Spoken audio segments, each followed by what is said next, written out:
Tudtad, hogy a közösségi energiamegosztással a villanyszámládat akár töredékére is tudod csökkenteni? Ha téged is érdekel, hogyan is működik, tarts velünk és megmutatjuk, hogyan osz meg közösségünkben 80 háztartás évi közel 100 MWh áramot. A város azon ritka települések közé tartozik, amely már 2006-ban úgy döntött, hogy a meglévő termálvizét fűtésre fogja leginkább használni, másodszorban pedig fűtésre. Tulajdonképpen már akkor létrehoztunk egyfajta közösséget, ahol mind a magánszektor, mind pedig az önkormányzati szektor egy közös fűtési üzemeltetésben gondoskodott, ami nagyon sok megtakarítást és nagyon sok környezeti ártalomtól megvédte az itt lévőket. És amikor hallottuk azt a lehetőséget, hogy az elektromos áram, napelem egyfajta energiaközösséget hozhat létre, belemondva elsősorban a lakosságot, akkor azt mondtam, szerintem ez lenne a jövő. Ismét egy olyan beruházás, amivel egyébként használjuk a zöld energiát, tudatunkat egy picit átformáljuk abba az irányba, hogy igen, ez egyfajta jövőkép, és ez egyfajta környezettudatos gazdálkodás, megvalósulás, és akartuk tudni azt a fajta próbát, hogy ezt használva hogyan lehet majd fokozni, hogyan lehet tovább menni. 2 éves előkészület után a tavalyi év végén elstartolt a Kisteleki Energiaközösség, ami több mint 50 háztartásban működik Kistelek városában, a Magyar-Alföld közepén. Ez egy Magyarországon egyedülálló kezdeményezés, ahol lakosság és az önkormányzat összefogásával egy megújuló energiaközösség jött létre, amelynek a tagjai egymással megosztják a tetőjükön megtermelt napenergiát, ezzel megtakarítást érnek el és hozzájárulnak a magyar energiaszektor zöldítéséhez. Megkerestek bennünket, hogy pilot projekteket keresnek az országba, kisebb-nagyobb településeket, annak kisebb-nagyobb trafókörzeteit, és gyakorlatilag pályázati forrásból nagy részt, majdnem hogy 100%-ban megvalósulhatott egy lakásokra levetített, elégséges energiaforrás.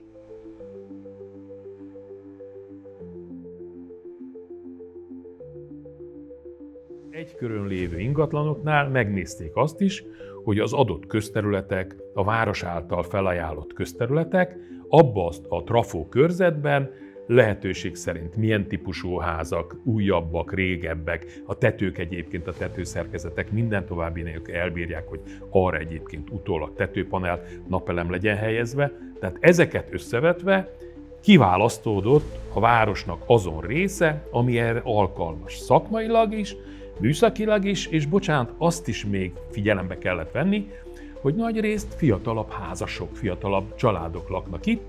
Új és innovatív ez a kezdeményezés olyan szempontból is, hogy kísérletet ez a feszültségszabályozásra, amihez közös utcavégi tárolókat helyeztünk ki Second Life akkumulátorokból, amelyek a közösség által megtermelt energiát tárolják, és járműtöltőpontonként adják át a felhasználók számára. Itt vagyunk a Kisteleki Energiaközösségben, mögöttem ugye a 4 darab energiatározóból az egyiket láthatjuk. Ennek a fő előnye, hogy az energiaközösségbe telepített megújuló energiaforrások által termelt energiát napközben el tudjuk tárolni. Ez az energiatározó, amit itt láthatunk, ennek a kapacitása 200 kWh, illetve a töltési és kisütési teljesítménye, tehát hogy mekkora teljesítménnyel tudjuk beletenni a villamos energiát, és mennyivel tudjuk kivenni, az pedig 50 kW. Tetején napelem paneleket láthatunk, ez azért is fontos, mert az engedélyeztetés szempontjából így az úgynevezett HMK, tehát háztartási méretű kiserőműnek felel meg. Magában a tározóban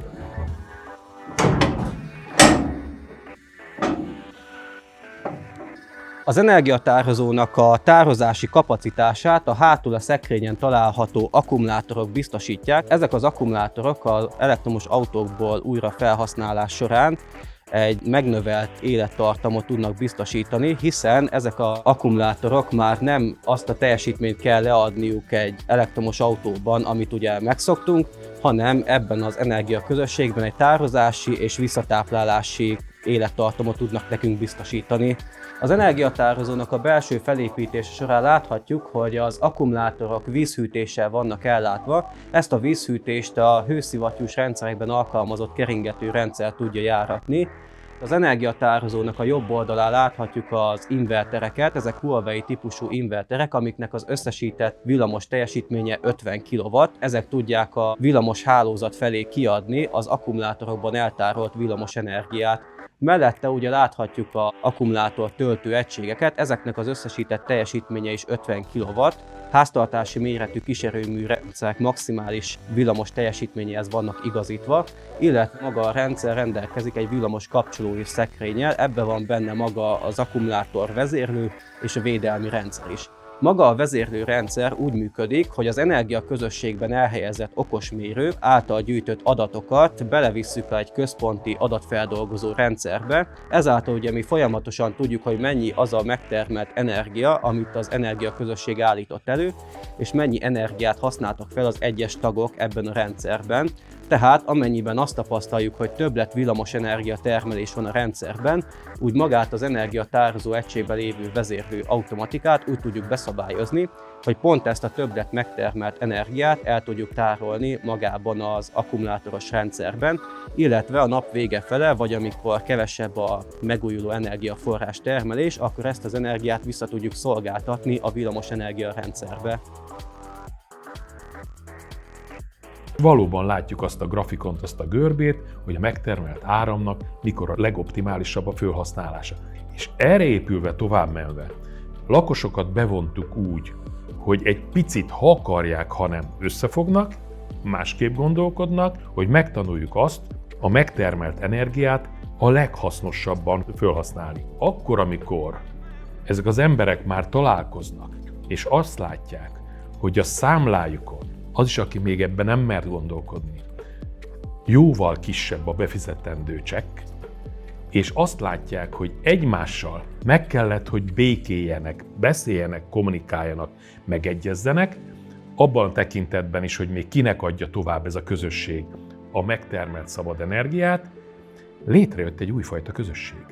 Nem csak abban a tekintetben, hogy energiaközösség, hanem az a célcsoport, aki egyébként együtt gondolkodik valamiben. Sok évvel ezelőtt elkezdtük ezt a projektet, összeénekeljük ezt a közösséget, amit ugye Európai Uniós és magyar állam támogatásával sikerült megvalósítani, aminek az a célja, hogy energiát osszunk meg egymás között, ezzel segítsük ugye a pénzügyi helyzetünket, illetve zöldítsük földünket. Az energia megosztás az azt jelenti pontosan, hogy A helyen megtermelem, B helyen elfogyasztom, és nincsen semmiféle költségtényező. A megállapodás az energiaközösségben az, hogy az energiának az ára, az a mindenkori egyetemes szolgáltatási díjban rögzített tarifának a 2/3-át fogja kitenni. Tehát, hogyha ott egy ilyen 150 000 forintos ár szerepel, akkor ezt a 150 000 forintos ár helyett 100 000 forint lenne az, amit a közösség kiszámláz.